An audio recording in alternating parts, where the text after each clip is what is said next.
ফেরে বাতে মানুষের বাড়ি বাড়ি কাম হরি, কিন্তু কালকে ঈদের নামাজ, কিছু তো একটা জামা কাপড় লাগবে। দেখি কাকুর বাড়ি যাই, দেখি কাকু তো প্রতি বছর দেয়। ও কাকু, কামটা হলেন কি? মাত্র 500 টাকা দিলেন, গত বছর তো কতগুলো টাকা দিছিলেন, এবছর 500 টাকা কি মোর হয় কন? বর্তমানে দ্রব্যমূল্যের দাম হনসায় তোকে আর জাকাত দেবো কেমনে? এই যে দিছে এই নেই, খুশি থাক। ওই বলা, নাস্তা নাস্তা কই যাইতে আছোস? মন খারাপ কেন? কালকে ঈদ, আজকে তোর মন খারাপ কিলা? হ্যাঁ, কি হয়েছে আমার কইলে ক। না স্যার, ওই মন খারাপ না, গেছিলাম কাকুর দ্বারে, কাকু প্রতি বছর ঈদ বোনাস দেয়, তো এবছর এককাল দিছে কমাই, এই জন্য মনটা একটু খারাপ। এই কথা নি।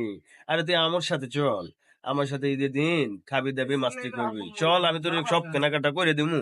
চল নে ভাই, হাসা খুশুন পরান্ডা না বুঝে গেছে নে ভাই।